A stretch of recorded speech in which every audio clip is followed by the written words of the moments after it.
नमस्कार दर्शक बंधु जय जगन्नाथ। दर्शक बंधु आज कार्यक्रम में आम आलोचना करवा 2024 मसीहा मे मासरे बिछा राशि फलाफल किपरि आसतु ग्रह मान स्थिति कौन सर्वप्रथमे जाणी नवा। मास आरंभ आपणकर राशि अधिपति राहु सहित जोग होई मंगल आपणकर पंचम स्थान रे चलन करिवे। शनिदेव मास सारा चतुर्थ स्थान रे चलन करिवे। केतु मास सारा आपणकर एकादश स्थान रे चलन करिवे। बृहस्पति मास सारा आपणकर सप्तम स्थान रे चलन करिवे। रवि मास आरंभ षष्ठ स्थान रे रहिबे। 14 तारिख ठारू से सप्तम स्थान रे चलन करिवे। बुध मास आरंभ पंचम स्थान रे चलन करिवे। 10 तारिख ठारू बुध षष्ठ स्थान रे चलन करिवे। शुक्र मास आरंभ आपणकर षष्ठ स्थान रे चलन करिवे। 19 तारिख ठारू सप्तम स्थान रे चलन करिवे। दर्शक बंधु मे मास 1 तारिख ठारू गोटे वर्ष पर्यंत बृहस्पति चलन आपणक राशि ठारू सप्तम स्थान रे रहिबो। बृहस्पति सप्तम रे चलन कले आपणक राशि रे अनेक शुभ फल गुड़िक प्रदान करिवे गोटे वर्ष पर्यंत। एवं बृहस्पति चलन आपणक राशि रे गुरु सुधि प्रदान करिवो। ए गुरु सुधि रे समस्त प्रकार शुभ मांगलिक कार्य गुड़िक आपण संपादित करि परिबे। विवाह प्रस्ताव गुड़िक त्वरान्वित हब। विवाह प्रस्ताव फाइनाल होई विवाह होबार संभावना एई गोटे वर्ष मध्य अधिक रहिबो। एई समय दूर स्थान को यात्रार सुख प्राप्ति हब। दाम्पत्य जीवन रे सुख बढ़िबो। व्यवसाय वाणिज्य रे कारोबार वृद्धि होबार संभावना रहिछि। प्रेमिक एवं प्रेमिका मध्य रे संपर्क वृद्धि पाइबो। ताहा परवर्ती समय विवाहर रूप मध्य नहीं पारे। आपणकर व्यक्तित्व विकसित हब। आर्थिक लाभ मिलिबार संभावना मध्य एई समय रहिछि। लेखापढ़ा रे छात्र छात्री माने भल प्रदर्शन करिवे। तेणु बृहस्पति चलन गोटे वर्ष पर्यंत आपणक राशि रे अनेक शुभ फल गुड़िक प्रदान करिवो। दर्शक बंधु ए मासरे आपणकर स्वास्थ्य किपर रहिबो आसंतु जानिबा। खरा दिनर समय पंचम भाव रे आपणकर राहु सहित मंगलंकर जोग रहुची। पेट मुंड खराब होबार अनेक संभावना रही। खाइबा पीवा नियंत्रण करंतु। पेटरे गैस वृद्धि होबार संभावना रही। पित्त वृद्धि होबार संभावना रही। राहु मंगलंकर जोग पंचम रे रहुथिबारु पेट संबंधित विभिन्न रोग अनेक समय बढ़ी पारे। ठीक समय आपण खाद्य गुड़िक खाआंतु। डाक्तरंकर परामर्श नवा आवश्यक। जो मानकर हृदरोग रही से माने मासरे अधिक टिके चिंतित मध्य रही पारंती। दर्शक बंधु मां को स्वास्थ्य ठीक ठाक रहिबो। पिता स्वास्थ्य मध्य मध्यम धरण रहिबार संभावना रही। संतान सुख आपन को ए मासरे सामान्यतम प्राप्ति होबार जोग रही। संतानकर स्वास्थ्य को नहीं आपण चिंतित रहिबे। संतान माने जिद्दी चिड़चिड़ा स्वभाव ए मासरे अधिक परिलक्षित हेबे। आसतु जानिबा आपनकर आर्थिक क्षेत्र किपर रहिबो। बृहस्पति आपणकर धन भावर ग्रह पंचम भावर ग्रह सप्तम स्थान रे मास सारा चलन करिवे। आपणकर आय भावर ग्रह बुध पंचम षष्ठ स्थान रे चलन करिवे। ए मासरे आपणकर आर्थिक स्थिति पूर्व मास ठाରୁ मजबूत रहिबो। किंतु रोजगार मासर द्वितीयार्ध रे सामान्य बाधा प्रतिबंधक रे रही पारे। मासर द्वितीयार्ध रे अधिक परिश्रम आपन टिके करिवार रहिछि भल रोजगार प्राप्ति करिवा पई। ए मास ठारू धन संचय आपणकर धीरे धीरे वृद्धि पाइबो।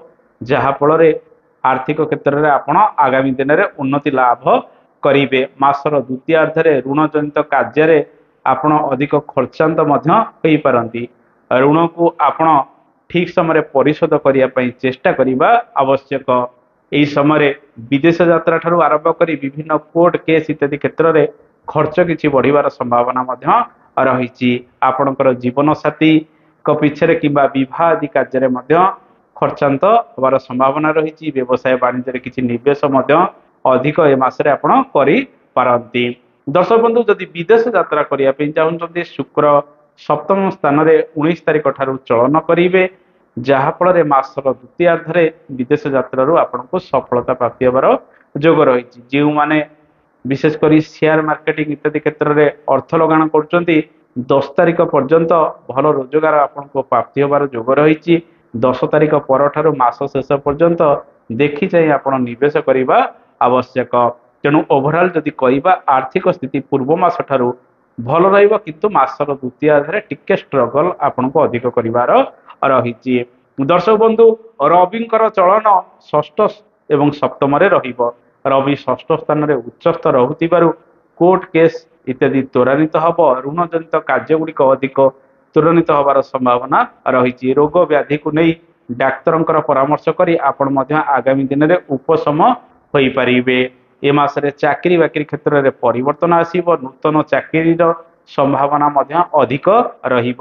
ରବି ଉଚ୍ଚସ୍ଥ ଆପଣଙ୍କର ଷଷ୍ଠ ସ୍ଥାନରେ, ଯିଏକି କର୍ମାଧିପତି ରହୁଥିବାରୁ ସରକାରୀ କ୍ଷେତ୍ର ଠାରୁ ଆରମ୍ଭ କରି ବେସରକାରୀ କ୍ଷେତ୍ରରେ ଭଲ ଭଲ ପଦପଦବୀରେ ଆପଣଙ୍କୁ ସୁଯୋଗ ମଧ୍ୟ ପ୍ରଦାନ କରିପାରନ୍ତି। ଶନି ଆପଣଙ୍କର ଚତୁର୍ଥରେ ରହି ଦଶମ ସ୍ଥାନକୁ ଦୃଷ୍ଟିପାତ କରୁଥିବାରୁ ବେସରକାରୀ କ୍ଷେତ୍ରରେ ଶନି ମଧ୍ୟ ଆପଣଙ୍କୁ ସଫଳତା ପ୍ରଦାନ କରିବେ। ଜମି ଜମା କାର୍ଯ୍ୟଠାରୁ ଆରମ୍ଭ କରି ଯାନବାହନ ଇତ୍ୟାଦି କାର୍ଯ୍ୟ କ୍ଷେତ୍ରରେ ସାମାନ୍ୟ ସମସ୍ୟା ଆସିଲେ ମଧ୍ୟ ବିଳମ୍ବରେ କାର୍ଯ୍ୟସିଦ୍ଧି ହେବାର ସମ୍ଭାବନା ଅଧିକ ରହିଛି। ଦର୍ଶକ ବନ୍ଧୁ, ଏହି ସମୟରେ ଆପଣ ବିଭିନ୍ନ ଜାଗାକୁ ଗସ୍ତ କରି କିଛି ନୂଆ କାର୍ଯ୍ୟର ସନ୍ଧାନରେ ମଧ୍ୟ ରହିପାରନ୍ତି। ଯଦି ଜବ୍ ଇତ୍ୟାଦି ପରିବର୍ତ୍ତନ କରିବା ପାଇଁ ଚାହୁଁଛନ୍ତି, ତାହେଲେ ମାସର ଦ୍ୱିତୀୟାର୍ଧରେ ଆପଣ ଜବ୍ ଇତ୍ୟାଦି ପରିବର୍ତ୍ତନ କରିପାରନ୍ତି। ଦୂର ସ୍ଥାନକୁ ଯାତ୍ରା କରି କିଛି ନୂତନ କାର୍ଯ୍ୟ, ବ୍ୟବସାୟ ବାଣିଜ୍ୟ ମଧ୍ୟ ଆରମ୍ଭ କରିବାର ସମ୍ଭାବନା ରହିଛି 14 ତାରିଖ ପରଠାରୁ। ବ୍ୟବସାୟର ସ୍ଥିତି ଯଦି ଦେଖିବା, ମାସର ପ୍ରଥମାର୍ଦ୍ଧରେ ବ୍ୟବସାୟ ବାଣିଜ୍ୟରୁ ସେତେ ସଫଳତା ଆପଣଙ୍କୁ ନ ମିଳିପାରେ। ସାମାନ୍ୟ କିଛି ଚିନ୍ତା ପ୍ରକଟ ବ୍ୟବସାୟ ବାଣିଜ୍ୟକୁ ନେଇ ଆପଣ କରିପାରନ୍ତି, କିନ୍ତୁ 14 ତାରିଖ ପରଠାରୁ ଧୀରେ ଧୀରେ ନୂତନ ବ୍ୟବସାୟ ବାଣିଜ୍ୟ ଆରମ୍ଭ କରିବେ। ନୂତନ କର୍ମ ଆରମ୍ଭ କରିବାର ସମ୍ଭାବନା ରହିଛି, କିନ୍ତୁ ନିଜେ କରିବେ, ପାର୍ଟନରସିପରେ କରନ୍ତୁ ନାହିଁ। ବୃହସ୍ପତି, ଶୁକ୍ର, ରବି ଇତ୍ୟାଦି ଗ୍ରହ ସପ୍ତମରେ ରହୁଥିବାରୁ ଆପଣ ଏସବୁ କର୍ମ କ୍ଷେତ୍ରରୁ ସଫଳ ମଧ୍ୟ ହୋଇପାରନ୍ତି। ସାମାନ୍ୟ ମାନସିକ ଚାପରେ ପଡ଼ିଲେ ମଧ୍ୟ, କାର୍ଯ୍ୟଭାର ଟିକେ ଅଧିକ ରହିଲେ ମଧ୍ୟ ଆପଣ କାରବାର କ୍ଷେତ୍ରରେ ଉନ୍ନତି ଲାଭ କରିବେ। ଏହି ସମୟରେ ଋଣ ଯାହା ନେଇଛନ୍ତି ତାକୁ ପରିଶୋଧ କରିବା ପାଇଁ ଚେଷ୍ଟା କରିବା ଆବଶ୍ୟକ। ଦର୍ଶକ ବନ୍ଧୁ, ବିଶେଷ କରି ଯେଉଁମାନେ ଗର୍ଭବତୀ ମହିଳା ରହିଛନ୍ତି, ଯେହେତୁ ମଙ୍ଗଳ ରାହୁଙ୍କର ଯୋଗ ପଞ୍ଚମ ସ୍ଥାନରେ ରହୁଛି, ତେଣୁ ଡାକ୍ତରଙ୍କର ପରାମର୍ଶ ଠିକ ସମୟରେ କରିବା ଆବଶ୍ୟକ। ବେଳେ ବେଳେ ମିସକ୍ୟାରେଜ ଇତ୍ୟାଦି ଏ ଗ୍ରହମାନେ ଉପୁଜାଇ ପାରନ୍ତି କିମ୍ବା ଗର୍ଭପାତ କରାଇ ପାରନ୍ତି, ତେଣୁ ଆପଣ ସ୍ୱାସ୍ଥ୍ୟର ଯତ୍ନ ନେବେ।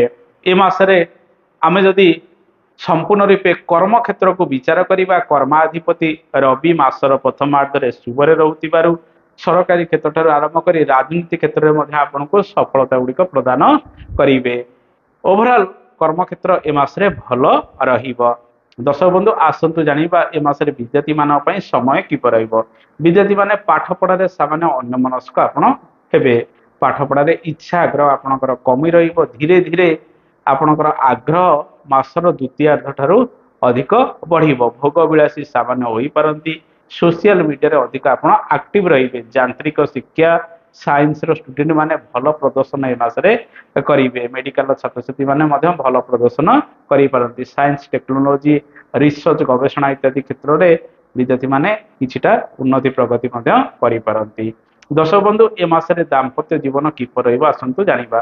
ଦାମ୍ପତ୍ୟ ଜୀବନରେ ଧୀରେ ଧୀରେ ସ୍ଥିରତା ଆସିବ।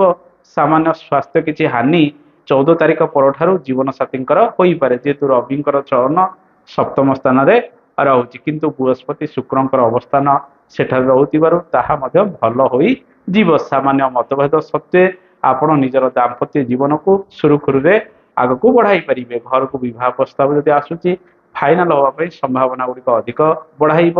ଯଦି ବିଳମ୍ବିତ ବିବାହର ଯୋଗ ଗୁଡ଼ିକ ଜନ୍ମଜାତ କରେ ରହିଛି, ତାହେଲେ ପ୍ରତିକାର ଗୁଡ଼ିକ ନିୟମିତ ବ୍ୟବଧାନରେ କରନ୍ତୁ, ଜାତକ ଇତ୍ୟାଦି ଦେଖାଇ। ଦର୍ଶକ ବନ୍ଧୁ, ଏ ମାସରେ ପାରିବାରିକ ଜୀବନ କିପରି ରହିବ ଆସନ୍ତୁ ଜାଣିବା। ପାରିବାରିକ ସୁଖର ଗ୍ରହ ଶନି ଅଟନ୍ତି। ଶୁକ୍ର ପାରିବାରିକ ସୁଖ ମଧ୍ୟ ପ୍ରଦାନ କରନ୍ତି। ସେ ମିଶ୍ରିତ ସୁଖ ଦୁଃଖ ଆପଣଙ୍କ ଜୀବନରେ ମଧ୍ୟ ପ୍ରଦାନ କରିବେ। ନୂତନ ଗୃହ କାର୍ଯ୍ୟ ଠାରୁ ଆରମ୍ଭ କରି ପୁରାତନ ଗୃହ କାର୍ଯ୍ୟ ଗୁଡ଼ିକ ତ୍ୱରାନ୍ୱିତ ହେବାର ଅନେକ ସମ୍ଭାବନା ଗୁଡ଼ିକ ରହିଛି। ଦର୍ଶକ ବନ୍ଧୁ, ଏ ମାସରେ ଧୀରେ ଧୀରେ ବିଭିନ୍ନ କ୍ଷେତ୍ରରେ ସଫଳତାର ହାର ବୃଦ୍ଧି ପାଇବ। ଆପଣ ଯେଉଁ ସବୁ କାର୍ଯ୍ୟ କରୁଛନ୍ତି ଘରକୁ ନେଇ, ତାହା ଆଗାମୀ ଦିନରେ ଆପଣଙ୍କୁ ସଫଳତା ଗୁଡ଼ିକ ପ୍ରଦାନ କରିବ। ବନ୍ଧୁଙ୍କ ସହିତ ସମ୍ପର୍କ ଧୀରେ ଧୀରେ ବୃଦ୍ଧି ପାଇବ। ମାଙ୍କ ସୂତ୍ରରୁ ଆପଣଙ୍କୁ କିଛି ଧୀରେ ଧୀରେ ଲାଭ ମିଳିବାର ସମ୍ଭାବନା ରହିଛି। ମାଙ୍କର ଦେହ ଯତ୍ନ ନିଅନ୍ତୁ। ଜମିବାଡ଼ି କାର୍ଯ୍ୟଠାରୁ ଆରମ୍ଭ କରି ବିଭିନ୍ନ କାର୍ଯ୍ୟକ୍ଷେତ୍ର, ଯାହାକି କୃଷି ସମ୍ବନ୍ଧିତ କାର୍ଯ୍ୟକ୍ଷେତ୍ରରୁ ଆପଣଙ୍କୁ ଭଲ ଫଳ ମଧ୍ୟ ଆଗାମୀ ଦିନରେ ମିଳିପାରେ।